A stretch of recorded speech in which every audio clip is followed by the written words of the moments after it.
भाभी, नमक आपके पास में है। अब तो अपनी रसोई है तुम्हारी, नमक भी उधर ही रखना चाहिए ना। अनन्या के कदम ठिठक गए। वो चुपचाप लौटने ही वाली थी कि तभी सास आशा देवी अंदर आई। मैंने कहा था ना, हर चीज बांट कर रखो, अब कोई किसी का बर्तन या सामान को हाथ नहीं लगाएगा। अनन्या ने सिर झुका लिया। वो कुछ कहना चाहती थी लेकिन शब्द जैसे उसके गले में अटक गए। ये घर है नागपुर शहर में रहने वाले शर्मा परिवार का। इस घर की रसोई का माहौल पिछले कुछ दिनों से बिल्कुल बदला बदला था, जिसकी वजह थी रसोई के बीच में खड़ी नई दीवार, जो अचानक ही बनवा दी गई थी। जी हाँ, एक ही रसोई के दो हिस्से हो गए थे। बीच में खड़ी हो गई थी एक दीवार। एक ही घर में दो हिस्सों में बटी रसोई, दो अलग अलग गैस चूल्हे, अलग अलग बर्तन, और उस रसोई के एक तरफ खड़ी जेठानी शिवानी और दूसरी तरफ थी देवरानी अनन्या। तभी घर के बाहर से पड़ोसन की आवाज आई, आशा बहन। हाँ, रमा बहन आई। आशा बाहर आई तो बाहर उसकी पड़ोसन रमा खड़ी थी। अरे आशा बहन, थोड़ी चीनी मिलेगी? लो, ये भी कोई कहने की बात है रमा, रुक अभी बहू को बोलती हूँ। आशा देवी ने आवाज लगाई, अरे बहू, एक कटोरी चीनी लाना। सासू माँ की आवाज सुनकर दोनों बहुएं झट से एक एक कटोरी चीनी लेकर बाहर आ गई। अरे एक कटोरी मांगी थी, अनन्या तू वापस ले जा। आशा ने शिवानी वाली चीनी उसे दे दी, जिसके बाद दोनों बहुएं रसोई में चली गई। तभी रमा देवी ने आशा देवी से पूछा, अरे आशा बहन, सुना है तुमने रसोई में दीवार बनवा दी? ये सुनकर आशा देवी भीतर ही भीतर शर्मिंदा तो थी, पर खुद को मजबूत दिखाते हुए बोली, हाँ क्या करें, दोनों बहुओं में बात ही नहीं बनती, इससे अच्छा है अलग अलग चूल्हे हो जाए। अच्छा, ये भी ठीक किया, वो क्या है ना, मेरे लिए भी आसानी हो गई। अब एक बहू से चीनी मांग लिया करूंगी और एक से नमक।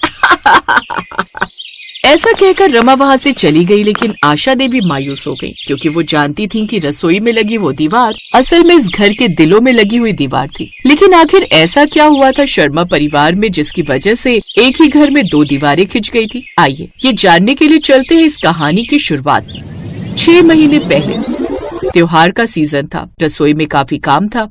बहुओं, आज अच्छी सी बढ़िया सी गुजिया बनाना, जानती हो ना सबको घर में कितनी पसंद है गुजिया।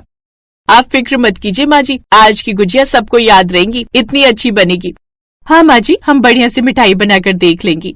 ऐसा कहकर सास रसोई से बाहर चली गई और अब शिवानी और अनन्या दोनों मिलकर काम कर रही थी। तभी एक दिन हल्की सी गलती ने पूरी स्थिति को बदल दिया। शिवानी ने गुजिया के लिए चीनी का घोल तैयार किया था, अनन्या ने इस नमक मिला दिया।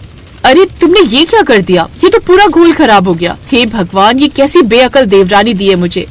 भाभी सॉरी, वो मुझे लगा ये नमक वाला था इसलिए मैंने डाल दिया, सॉरी गलती हो गई। तुम्हारी गलती से पूरा काम खराब हो गया, तुमसे कुछ होता ही नहीं है। अब हटो यहाँ से, मैं अकेले ही बना लूंगी, तुम्हारी बस की कुछ नहीं है। ये बात अनन्या को बहुत चोट पहुंचा गई, लेकिन उस वक्त वो चुप रही और रसोई से बाहर चली गई। फिर अगले दिन गलती से शिवानी के हाथों से एक शीशे का बाउल टूट गया, जो अनन्या दहेज में लाई थी। ओह नो, ये तो मेरे पापा ने कितने प्यार से दिया था, आपने तोड़ दिया। मैंने जानबूझकर नहीं किया, ये गलती से टूट गया। मैं जानती हूँ 2 दिन पहले जो मुझसे गुजिया का घोल खराब हो गया था, आप उसी का बदला मुझसे ले रही है ना? अच्छा, तुम्हें ऐसा लगता है? अगर मैंने जानबूझकर तोड़ा होता ना तो 1 मिनट, जैसे ये मग है वैसे ही वो बाउल रखा था, और मैं ऐसे आई और गलती से हाथ से टकराया और ये नीचे गिर गया, बिल्कुल ऐसे, समझी? और ऐसा कहकर उसने वो मग भी तोड़ दिया। आपने जानबूझकर मेरा ये मग तोड़ा है ना? अभी बताती हूँ। ऐसा कहकर अनन्या भी सामने रखा अपनी जेठानी का क्रॉकरी सेट उठाती है और उसे नीचे फेंक देती है। उनकी आवाज सुनकर सास रसोई में आई। अरे अरे, ये सब तुम क्या कर रही हो? क्यों बिल्लियों की तरह लड़ाई कर रही हो?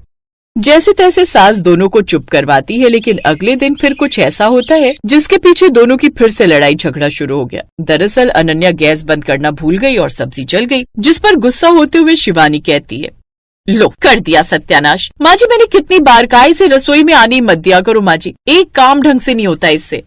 आशा देवी ने भी गुस्से में कह दिया, हाँ जब से आई है घर की रसोई का सिस्टम ही बिगाड़ दिया।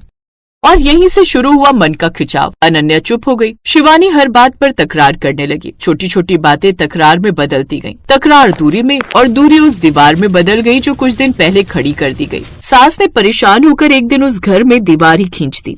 अब से तुम दोनों इस एक ही रसोई में खाना बनाओगी, लेकिन एक दीवार के उस तरफ और दूसरी दीवार के इस तरफ। दोनों देवरानी जेठानी एक दूसरे की शक्ल देखने लगे। अब घर में दीवार तो बन गई थी, पर इसका असर घर के हर सदस्य पर पड़ा। सुबह सुबह एक ही रसोई में लेकिन दो अलग अलग जगह गैस जलती। एक तरफ तड़के की खुशबू उठती, दूसरी तरफ चाय उबलती, लेकिन कोई किसी से कुछ नहीं कहता। लेकिन अब उन सबके चेहरे पर एक अलग ही मायूसी थी। साथ ही अब उन दोनों बहुओं के झगड़े ना होने के कारण पूरे घर में आशा थी, जिससे अब घर के बाकी सदस्यों को बिल्कुल भी अच्छा नहीं लग रहा था। फिर एक दिन गौरव ने अरविंद से कहा, भैया ये दीवार घर की आशा खत्म कर देगी। क्या करें छोटे, माँ सुनती नहीं और दोनों बहुएं की आपस में बोलती नहीं। रसोई ही तो घर का दिल होता है, अगर वही बट जाए तो घर कैसे जुड़ा रहेगा। अब हम कुछ नहीं कर सकते, जो होगा खुद ही होगा। अब घर में आशा तो थी, क्योंकि दोनों बहुओं की किचकिच की आवाज जो नहीं आती थी। लेकिन पहले जहाँ सब उनकी किचकिच से परेशान थे, वहीं घर वाले अब उनकी खामोशी से परेशान थे। फिर एक शाम अचानक बिजली चली गई, घर में अंधेरा फैल गया। दीवार के दोनों ओर बर्तन की आवाजें बंद हो गयी। अनन्या मोमबत्ती ढूंढ रही थी, शिवानी भी, लेकिन दोनों की मोमबत्तियां गुम थी। तभी अनन्या ने दीवार के उस पार शिवानी की हल्की आवाज सुनी, माँ जी, माचिस और मोमबत्ती उधर रखी है क्या? अनन्या ने हिम्मत करके मोमबत्ती के डिब्बे से कैंडल निकाल कर दे दी, साथ ही माचिस भी। भाभी ये लीजिए माचिस, दीवार के पास रख रही हूँ। फिर शिवानी चौंक गई, उसने दरार से माचिस उठाई। उधर बिजली कंपनी ने बताया कि लाइट 3 घंटे से पहले नहीं आएगी। 3 घंटे? इतना लंबा समय? दोनों बहुएं एक एक तरफ मोमबत्ती की लौ में रसोई में काम कर रही थी। करीब रात के 8 बजे का वक्त था। अंधेरा गहरा हो चुका था। अनन्या गैस पर चाय बनाकर रख रही थी कि अचानक उसके दुपट्टे ने आग पकड़ ली और वो घबरा गई। बचाओ, आग आग आग! शिवानी ने जैसे ही आवाज सुनी, उसने सोचना भी नहीं चाहा। दीवार की दूसरी ओर भागकर वो अंदर पहुंची। उसे समझ आया कि दीवार की वजह से अनन्या तक पहुंचने में एक लंबा चक्कर काटना पड़ेगा। वो जल्दी से दौड़ी और उसका दिल तेजी से धड़क रहा था। वहाँ पहुंचकर उसने झट से अनन्या का दुपट्टा हटाकर श्रिंक में फेंक दिया और नल खोल दिया, जिससे पल भर में ही आग बुझ गई। अनन्या, तुम ठीक हो? ये पहली बार था जब शिवानी ने उसे नाम लेकर पुकारा था, प्यार से, चिंता से। अनन्या की आंखों में आंसू भर आए। आशा और बाकी लोग भी आ गए। बहुत चोट तो नहीं लगी? थोड़ी सी, लेकिन भाभी ने बचा लिया। फिर शिवानी भी रोते रोते बोली, अगर दीवार ना होती तो मैं 5 सेकंड में पहुंच जाती। ये दीवार ने तो जैसे हमें एक दूसरे से दूर कर दिया था। फिर घर में सन्नाटा छा गया। सब दीवार को घूर रहे थे, एक ठंडी पत्थर जैसी बेअसर चीज, जिसने इतने महीनों से घर में गर्मजोशी को खत्म कर दिया था। मैंने ही गुस्से में दीवार बनवाने के लिए कहा था, लेकिन माँ होने के नाते मैं मानती हूँ कि मैंने बहुत बड़ी गलती की। घर बांट कर नहीं चलता। मुझे माफ कर देना, मेरे शब्दों ने तुम्हें चोट दी। अनन्या भी फूट कर रो पड़ी। गलतियां मेरी भी थी भाभी, मैंने बात करने की कोशिश ही नहीं की। फिर दोनों एक दूसरे के गले लग गए। फिर अरविंद ने मजदूर बुला लिए। हथौड़े की आवाज शुरू हुई। दीवार टूटती जा रही थी। धीरे धीरे रास्ता खुलता गया। अंदर से जैसे हवा भी आजाद हो गई। रसोई फिर से पूरी दिखने लगी, बड़ी, खुली और खुशियों से भरी।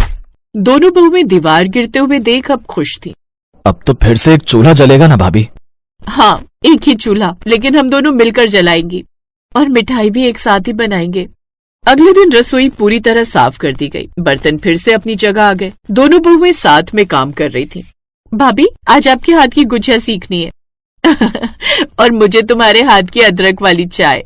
रसोई में फिर से हंसी गूंज उठी। एक समय था जब यहाँ 2 दीवारें थीं, एक ईंटों की और एक दिलों की, लेकिन अब दोनों टूट चुकी थीं। रसोई सिर्फ खाना बनाने की जगह नहीं होती, ये घर की खुशबू है, रिश्तों की मिठास है। अगर रसोई में दीवार लग जाए तो घर के दिलों में भी दीवारें बनने लगती हैं, और जब दीवारें टूटती हैं तो प्यार फिर से बहने लगता है।